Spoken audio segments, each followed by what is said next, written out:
guys.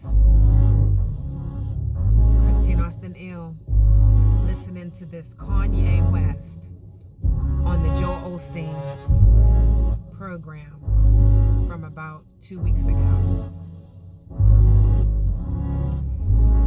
And I have a message for you guys from a conversation I had with my kids. But I just want to start just to listen. Kanye West on Joel Olsteen's channel, in his church, y'all, performing in his church.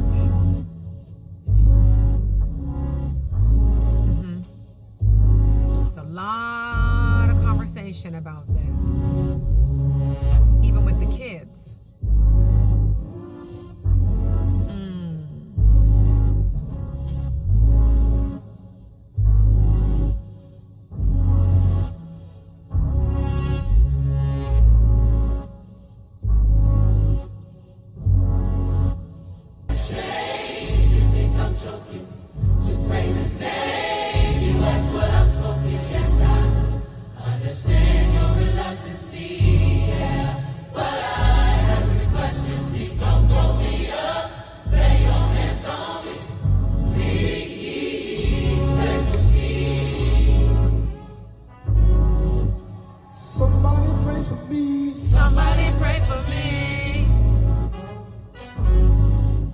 Somebody pray for me. Somebody pray for me. Hands on, hands on, hands on, hands on, hands on, hands on, in your face, the reason. Hands on, get hands on. Hands on, hands on, hands on, hands on, hands on, hands on, in your face, the reason. Hands on, get hands on.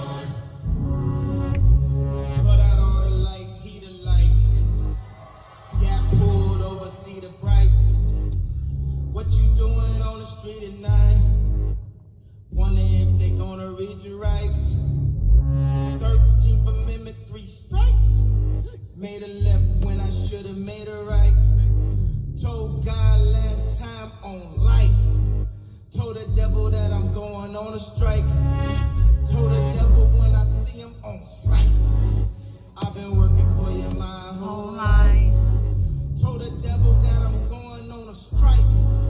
I've been working for you my whole life. Nothing worse than a hypocrite. Change, he ain't really different. He ain't even try to get permission. Asked for advice and they dissed him.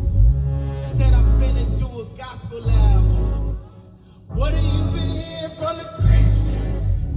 They'll be the first one to judge. Listen to the word. Make it feel like nobody loves me. They'll be the first one to judge. Make it feel like nobody loves me. Told people God was my mission. What have you been hearing from the Christians? They'll be the first one to judge me. Make me feel like nobody loves me.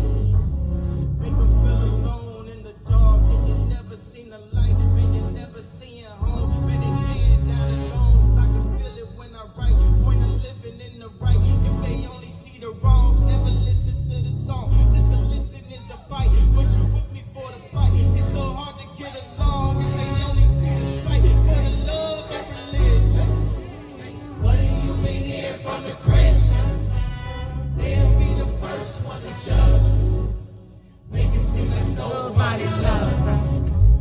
I'm not trying to lead you to reason, but if I try to lead you to Jesus, we get called halfway believers, only halfway read Ephesians.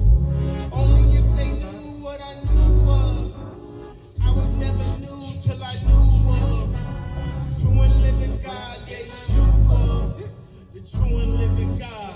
Somebody pray for me, hands on.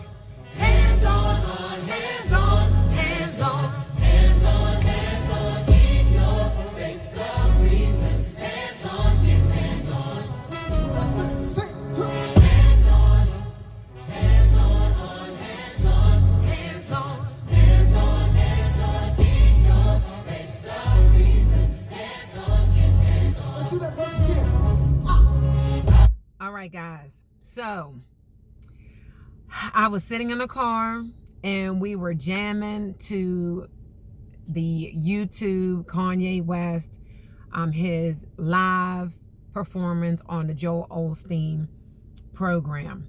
And my daughter, I had my daughter and her friend in the car, and we are jamming. And when there was a break, my daughter's friend said, "Oh, I understand that you guys listen to Joel Olsteen." And I said, "Well, yeah, I do. You know, we do here and there. We listen to Joel Olsteen. Actually, I have his channel that I listen to in the truck all the time, right?" And she said, "Well, did you listen to this recording of where Joel Olsteen said that if you are poor, if you're poor, don't dress well and kind of like living trifling, that you do not please God?" And so the way she said it was in a way that comment is why she doesn't believe that you should listen to Joel Olsteen, right? And I started laughing and I said, "Oh, okay." And mind you, this is a girlfriend of my daughter, and she's talking to my daughter, and obviously she had already shared this with my daughter. And I said, "Okay." I said, "So tell me a little bit why you, like, so you feel some kind of way about Joel Olsteen saying it?" And she said, "Well, yeah, because God said, come as you are. You know, he doesn't judge people. You come the way that you are." And so I was glad that she was comfortable enough to bring that up to me, especially in front of my daughter, because we have to be careful about not having conversations and not being open with our kids and our teenagers, because they're listening to somebody. So let it be that they listen to you, right? I think a lot of times parents, we have that wall that kids, you're not supposed to be, talk unless you're talked to, and this and that and the third. And we're missing a lot of important moments where we can teach these kids. And I'm so grateful that my children talk to me about everything, right? So I told her, I said, and I am by no means one that knows every scripture, can quote scriptures or anything like that, but I do know my God, right? And I do know enough. And so I told her of the story when God had given the three men gifts. And I asked her to share her about that, where God gave the one guy the 5 gifts, the one 3 gifts, and the other one 1, and what they did with those gifts. And long story short, the one with the 5 gifts went out, used his gifts, and earned 5 more. The one with 3 did the same. The one that had the 1 gift was so afraid that he buried that gift. And so when God came back and asked, "What did you do with those gifts?" And the other 2 told him that they went out and they sold things, they made the money back plus some. And then that one said that he was so afraid that what he did was he took that gift and he buried it, so that he knew that when God came back and asked, "What did he do with that gift?" he at least had that one to give back to God. And God was angry. He was angry about that, because he said, "You didn't trust, and you unfaithful servant." And he was mad about that, because he did not give you a gift in order for you to bury it. He gave you a gift to share it so that you could bless other people and make a living, right? And so he took that gift from the one and gave it to the one who had the 5. All right. So, and even looking and thinking about that, as well as other scriptures in the Bible, God made us, he created us in his image. And I told her, I said, when I think about those things, when I think about God, and I think about how heaven is, do you think people are walking around tacky, unkept, dirty, right? Do you think that that's how, people are when they talk about they will no longer need glasses and they will no longer need canes, that they will be healed? They're going to be pure, right? And she stopped and she thought about it. And I said, right. I said, when I did not have a lot of money, when I was broke and broken and a single mother and was doing the best that I could, I didn't have any extra money, but you would have never known that, because I made sure I went down to the boutiques. I went to the thrift stores. I made sure I bought the nice clothes in the thrift store. I had a whole outfit for $5 looking like I spent $75 at Macy's, because I was conscious of the fact that I couldn't look like my situation. God does not create us to look anything other than blessed. You don't have to have a whole lot of money to put water and pull, your hair back and to make sure that you're ironing your clothes. There was an iron at the thrift store for $3.50. People spend $9 at McDonald's. You cannot tell me that you are supposed to live with lack. And I honestly believe that when Joel Olsteen was talking about that, he was telling you that you are not supposed to look like where you are, and that if you believed in God and if you have faith in God and tapped into all of the blessings and the gifts that God has already given you, you wouldn't be in this situation. But the reason why people are in a situation where they do not have is because they do not believe and they don't trust God. They don't trust, because it takes trust to do the things that are uncomfortable. Every blessing is past the uncomfortable. It's going in a direction that you are not used to going. It's doing things that you're not used to doing in order to obtain something different. And so when I was explaining that to her, she was like, wow, okay, I get that. I said, right. Like, it's not a matter of, oh, you don't have any money and you're walking around in your brother's clothes. You made a choice to do that. Because you want to tell me you want to go to the mall and get, eyelashes that are $4.99. You can go to the thrift store and get a whole outfit. It's a choice. What you choose to do. And it's a mindset. What you believe is possible. If you believe that you're supposed to be broke, that you're supposed to be almost homeless, that you're supposed to live paycheck to paycheck, then you will. If you believe that this is not your reality, that this is not where you're supposed to stay, you are going to start making better choices and decisions, and you're going to start visualizing being somewhere else. And so you're going to do the things that are necessary to get you to where you want to go. Right? It is amazing. I think about Kanye West, and I think about how, I am not one, let me just put a disclaimer. I do not follow the artists. I do not follow singers, rappers, nobody, for real. I do not. I don't keep up with anybody. However, I hear little things from my husband, little things from friends. And yeah, Kanye West is off the hook. He's been off the hook for years. As soon as he said, he just said it in the clip that I was playing in the beginning, that he said, I'm done. I'm going on strike from working for the devil. And I'm now going to start working for God. Like, I'm working for God. And he said, and it's crazy that when he said that, the Christians judged him. They don't believe it. Man, we was watching something the other night, and it's like, the one guy had said to Kanye, he said, what do you say to the people that are like, just a month ago, just 2 months ago, 3 months ago, you were doing this, that, and the third, and you were acting like this and that and the other. And he has said, that's easy.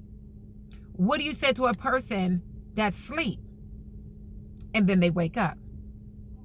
When you're asleep, you act a certain way, you do certain things.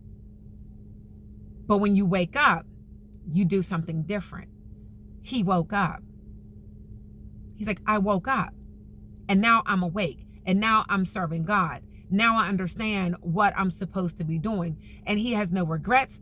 He's like, I needed to go through the process that I went through. I needed to do all the things that I did, honestly, so that I could understand the wrongs that I've done.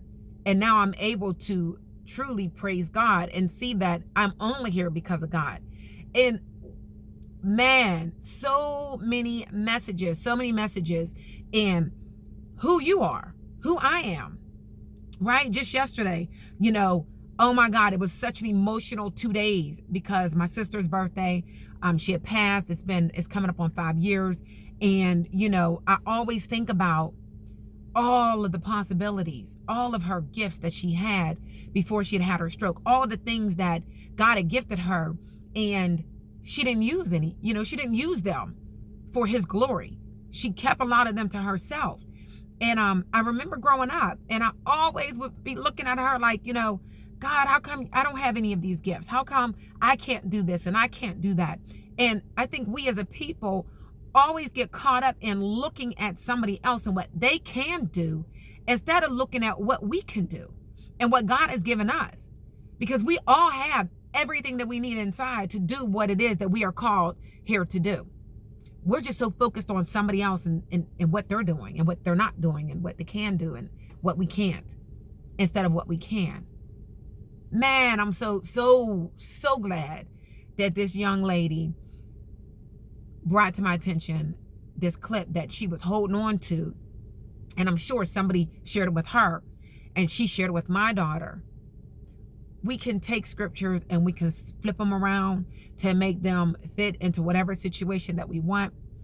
God does not want us to live any way other than blessed with joy and peace. You can be rich without having millions in your bank account, period. A lot of people that have millions are unhappy, committing suicide. They're empty inside. Money is not everything. But I do not believe that God has created us to struggle. I just don't. So I'd be interested to hear your thoughts on this little clip. Feel free to leave them down below. And guys, if you are one that believes that, you know, you're not supposed to have financial freedom, that you're not supposed to have that peace of mind, I'm going to pray for you. I am going to pray for you, because your heaven could be right here, right now, and so can your hell. The choice is really up to you. And with that, I'm out.